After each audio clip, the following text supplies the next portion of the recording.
Hello YouTubers. This video is about a DIY miter saw stand that I made in October 2008. This miter saw stand can be used to cut long or short lumber. It is very easy to assemble and disassemble, and the parts are all lightweight and compact, except for the 2x6 beam, of course. Wink.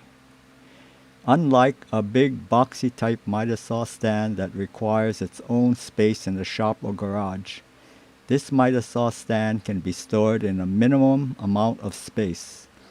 On the other hand, it can be left assembled in the shop if desired, but can be easily disassembled if a job comes up at another location. After using it for over 10 years, I can verify that it has been stable and safe for me to use. I've used the miter saw on this stand to cut floor joists, framing, and rafters for 2 storage sheds, along with countless other projects. It has not rocked or swayed or had any hint of being unsafe. This was important to me when working with a powered miter saw. As a disclaimer, I'm going to show how to use this miter saw stand, how to set it up, and I'll show all of the dimensions. However, if anyone decides to build one, it will be at their own risk, since this video is just meant to be informative in nature. With that, let's get started. Using the miter saw stand. Here I'm cutting a short piece of lumber.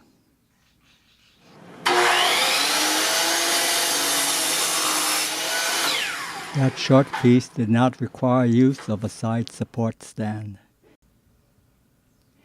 Here I'm going to cut a little longer piece of 2x4. It's long enough that it extends too far to the left of the miter saw table and will be out of balance. So I slid the left side support to the right to hold the 2x4 up. Now I can cut it without worrying about it falling over.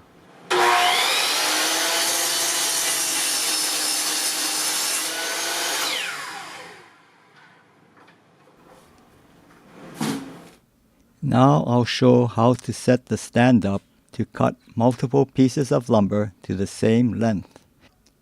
This is a stop block that's tapered to prevent sawdust from accumulating and affecting the length of the cut. Here I'm installing a bar clamp to prevent the left support table from moving. Oops, the clamp is a little too high, so I'm moving it down to the bottom for better leverage to hold the table securely. Note that the table will not move. Now I'm installing another bar clamp to hold the stop block securely in place. The clamp can be angled at 45 degrees to allow the stop block to move freely from left to right. Here I'm showing how to butt the lumber against the stop block to cut it.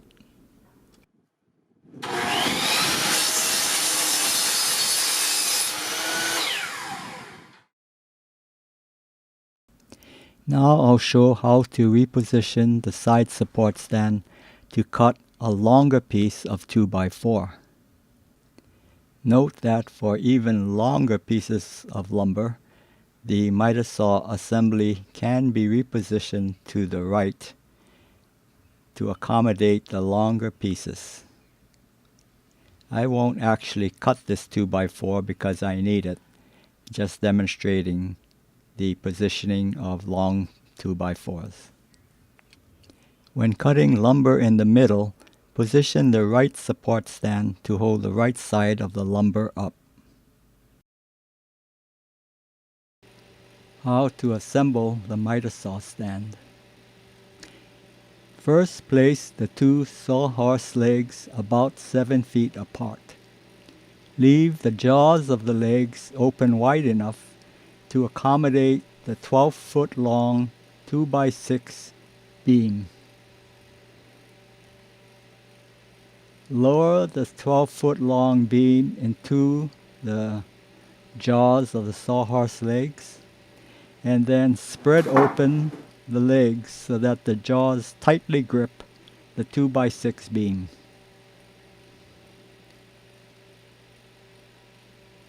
This is a support stand, and I've stored the 2 braces for the sawhorse legs in the jaws of the stand. There are notches at the bottom of each leg, and insert the brace into the notch and snap it into place. This holds the legs apart. That's important if you want to lift the entire stand to reposition it, and then the legs will not collapse on you. This is the second support stand. I've stored the stop block for cutting lumber to the same length in the jaws of the support stand.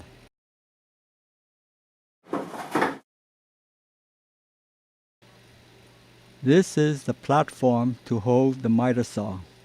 It is composed of a piece of 3/4 inch plywood, and it has angle brackets on the bottom to grip the 2x6 beam, and there is a telescoping leg at the back to support the back of the miter saw, since the weight of the miter saw is distributed a lot toward the back. The telescoping leg is composed of 2 pieces of 1x4, with each having elongated slots in them. There is a bolt with washers and a wing nut, so that the leg can be infinitely adjusted for any height depending on the ground that it's resting on. The top of the platform has a frame made out of 1x2s, and they are the perfect fit for the 3/4 inch plywood on which the miter saw is mounted on. Just drop the miter saw into the frame and the miter saw will not move. Here I've unwound the power cord, and now I'm going to adjust the miter saw to the 90-degree point, ready for cutting. Release the pin to raise the miter saw and adjust the dust bag securely. Note how the top of the left support stand is flush with the top of the miter saw table, as is the top of the right support stand being flush with the top of the miter saw table. Close-up views and dimensions. Here's a close-up view of the underside of the miter saw platform. It is made out of a piece of 3/4 inch plywood, and there are 4 angle brackets screwed to the bottom. The telescoping leg is on a hinge and held down with a small block of wood that rotates. To set up the telescoping leg, unlock the block of wood, release the wing nut, and turn the 1x4 to the extended position. Now it can be adjusted using the slot in the 1x4s and tighten the wing nut. To store the leg again, loosen the wing nut, rotate the leg so that they're about even, and then drop it down and turn the locking block. Before continuing with this video, I'd like to mention that the parts I used to construct the platform were just scrap pieces of lumber and angle brackets that I already had. When I built this miter saw stand 10 years ago, I didn't know if the concept would work, so I just used scrap materials that I already had on hand. The length of the platform is 26 inches and the width is 17 inches. The dimension from the front of the platform to the face of the front angle bracket is 6 inches. To install the rear angle brackets, first install both front angle brackets. Then place your beam on the platform and butt it against the face of the front angle brackets. Then put the rear angle brackets on and allow just enough space so that the beam can fit without being too tight to allow for expansion and contraction of the wood. The height of my angle brackets are 8 inches, but they really only need to be 5.5 inches to match the width of the 2x6 beam. My angle brackets are set in about 3 1/4 inch from both sides. The length of each telescoping leg is 18 inches. The length of the slot in each leg is 3.5 inches. The slot is set back from the end of the leg about 2 inches. The length of my locking block for the telescoping legs is 3 inches. Looking at the top of the platform, note there are 2 large holes drilled into the front frame. The purpose of those holes are to be able to hang the platform on the wall on 2 6-penny nails pounded into the wall. That keeps the platform high up where the angle brackets will not hit anyone's head. The top and side frames that I use are 1 7/8 inches wide by 3/4 inch thick. That's just because that's the size of lumber that I happen to have on hand. 1 by 2 that is actually 1.5 inches wide will work well. My rear frame is 3/4 of an inch wide, but that's just because the plywood that I had on hand was a certain width and I needed to use 3/4 inch for the back frame. The inside dimensions of my frames are 22 inches long by 14.5 inches wide. Those dimensions are just to accommodate the size of plywood that the miter saw is mounted on. The diameter of the holes drilled into the platform are 1/2 inch. They are way bigger than the head of a 6-penny nail, but it just makes it easier to mount the platform on the wall. The legs for the miter saw stand just uses standard sawhorse brackets and 2x4s. Just insert the 2x4s into the sawhorse brackets as shown, and I use stainless steel screws to secure the 2x4s to the brackets. The length of the legs I used are 23 inches long. To get the angle to cut the bottom of the legs, just insert a 2x4 or a 2x6 into the jaws and spread the legs to the maximum width. Then lay a piece of 3/4 inch or a 2x4 on the bottom and scribe the bottom of the legs. To get the proper angle to cut the bottom of the legs or the notch, use a bevel square. The notch for the bottom brace is 3 inches from the ground.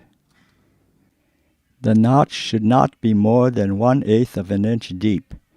If it's too deep, when you snap the bottom brace in, there will not be enough tension spreading the legs apart. The height of the platform from the ground is 29 inches. Since the height of my DeWalt miter saw is 3.5 inches, that puts the top of the miter saw table at 32.5 inches from the ground. I think the optimal height of the top of the table would be 30 inches, but mine ended up being 32.5 inches and it works fine for me. I'm 5'5". The miter saw is mounted on a piece of 3/4 inch plywood. The bottom of the plywood has 4 stainless steel screws, flathead screws, that are countersunk into the plywood. The top has flat washers, lock washers, and nuts to secure the screws. The length of the plywood that I used is 22 inches long. by 14.5 inches wide. This is a 360 view of a side support stand. The finishing nail sticking out is normally used to hold the braces for the legs when they're inserted into the jaws of the side support stand. Use 2x2 blocks to space the vertical pieces to form the jaws of the support stand so that it will fit comfortably over the beam that you're using. Because the 2x2 blocks are 1.5 inches wide and the beam is also 1.5 inches wide, use pieces of manila folder to space the vertical jaws apart far enough so that they will fit comfortably over the beam. The top of a side support stand is 10 inches wide by 11 1/4 inch long. The width of a vertical piece is 7 inches wide by 7 1/8 inch long, but the height will depend on how much clearance you have so that the jaws can slide smoothly above the metal sawhorse brackets. Assemble the vertical pieces first and then attach the top so that there is a dimension of 5 inches from the front vertical piece to the front of the top. I use flathead screws to attach the top to the vertical pieces. Just center the vertical piece on the top and the side-to-side direction. The back measurement is whatever it happens to be. In this view of the miter saw, note that there is a 1-inch square block of wood on top of the left support stand. The purpose for that block of wood is that it lines up with the fence of the miter saw and acts as an extended fence. This is important if you're cutting rafters and you want the angle of the ridge cut to be proper despite the different crowns of the different rafters. Just place the extended fence about where the rafter would normally rest on the plate and all will be well. Although this view of the support stand is shown as a right support stand, it should actually be the left support stand. That vertical slot in the top of the support stand is where that block of wood would rest, and there is a long screw with a wing nut that you can adjust the block of wood to line up with the fence of the miter saw. Storing the miter saw stand. I stored the 12-foot long 2x6 beam on 2 posts of our carport. I used 2 pieces of about 3/8 inch rebar bent at a 90-degree angle, and then I got some aluminum tubing cut to about 1 5/8 length. Then I drilled holes into the post and then pounded the rebar into the post. The aluminum tubing can spin on the rebar, so when I put the beam up, I insert one end of the beam, and when I push the beam, the tubing acts as a roller, and I'm able to push the 2x12 beam far enough to where I can lift it up and then insert it into the other rebar, and then move the beam so it's equidistant, resting on the rebars. The 2 side support stands are stored on one of the beams that's holding up the carport's roof.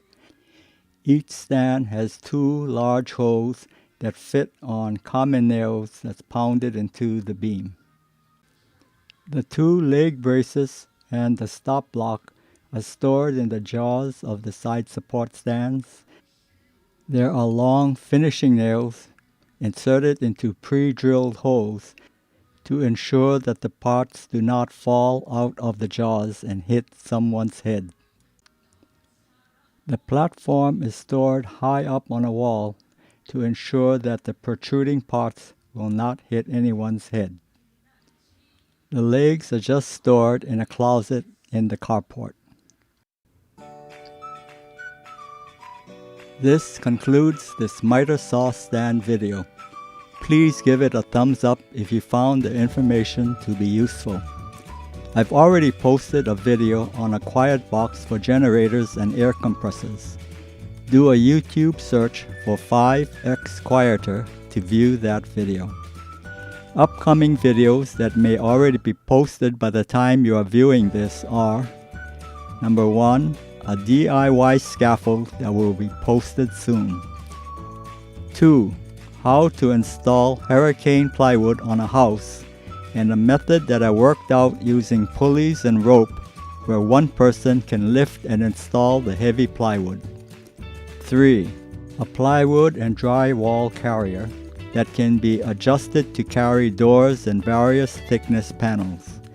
This carrier was originally designed so one person can transport hurricane plywood around the house on grass, gravel, dirt, or concrete.